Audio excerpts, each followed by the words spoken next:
Good evening, you're with Amrita Priyadarshini on FBC News. Papua New Guinea investments in the country are growing fast, with hundreds of millions of dollars already pumped into the economy. PNG is investing heavily in the financial and tourism sectors, and as Mika Longo reports, this is expected to create thousands of jobs. The Bank South Pacific Credit Corporation Mineral Resources Development Corporation, NASWAN joint venture with the Fiji National Provident Fund and Lamana Development Company are just some of the PNG investments already in Fiji.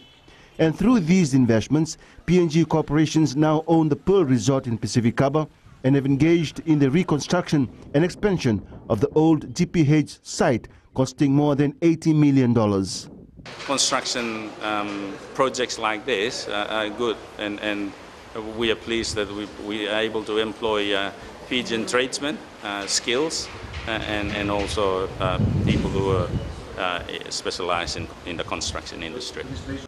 Tangolo reveals that more kina will be injected into our tourism sector, saying PNG believes that investments in Fiji give good returns. One reason why our one-talks like to pump their cash into our business sector. Fiji has a comparative advantage in running the tourist industry, and we like to learn from you guys, from Fijians, how to develop our own industry.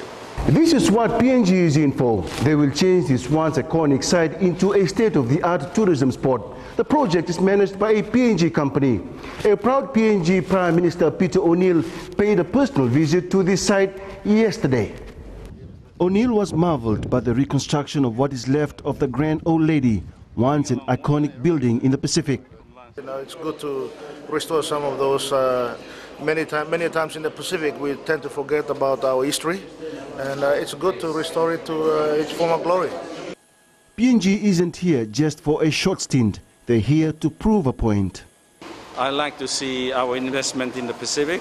This is the region where we are, and if we put in more investment in this region, then that means we'll be providing employment, training, skills transfer, and all that can remain in this region.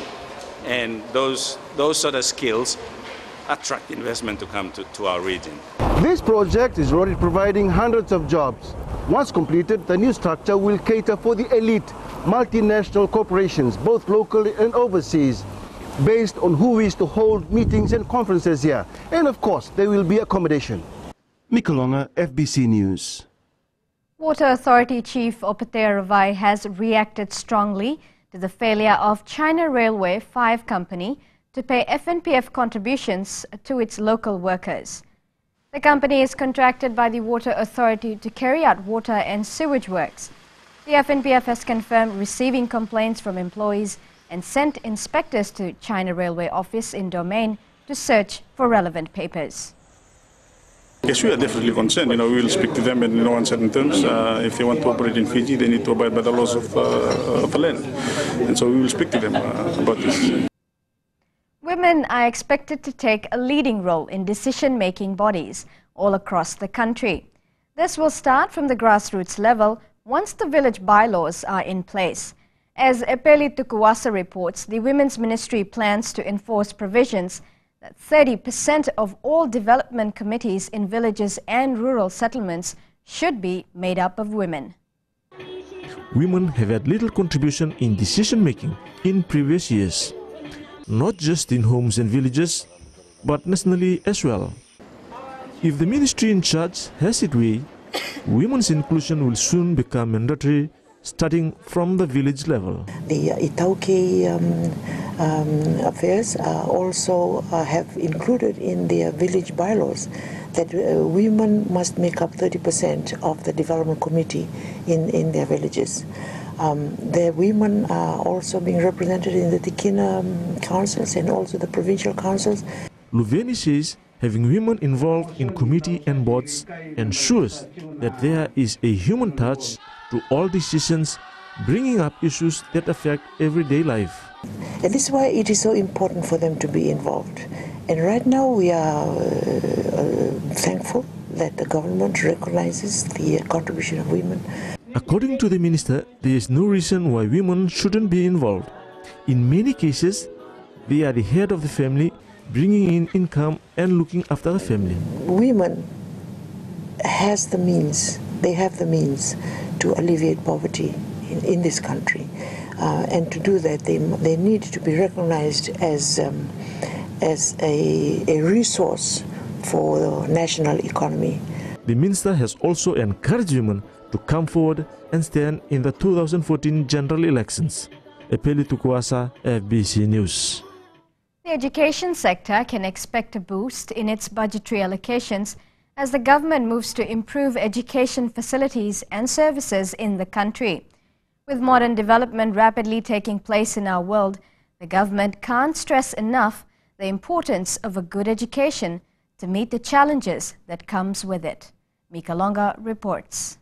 Opening this new kindergarten block at St. Agnes Primary School in Mbua is no better place for Prime Minister Vorengen Bainimarama to reiterate the vision of its government, improving education from the little ones right up to tertiary level. He says there is nothing more important to developing mature, responsible adults and educating children in their early years. Kindergartens are the place where values that last a lifetime are learned. We don't have enough kindergartens in Fiji, which is why it gives me so much pleasure to be here today to help launch this one. It is more than a building, impressive as that is. What is more important is the skill and dedication of the staff, because we entrust them with the development of our young ones. Bainimarama thanked donors and teachers for the new kindergarten block, which he says is the first step to ensuring children having a better start in education. He pointed out the government's free bus fares, free textbooks and the food voucher program, which ensure that even the poorest can attend school without putting pressure on the family budget. This might seem small gestures to some people, but they are some of the things we have done as a government that has given me the greatest pride. The Prime Minister cut the ribbons of the new 70,000 kindergarten, stressing that our children need to be encouraged to stay in school to acquire the knowledge and skills that a modern nation needs. We will invest more in education. We will continue to support our teachers, and we will build a stronger partnership between government and independent schools so that we can continue to promote the acquisition of knowledge and skills. The missionaries of the Sacred Heart, Sisters of the Home of Compassion, overseas and local donors funded the project with assistance from the Army engineers who constructed the building. Mika Longa, FBC News.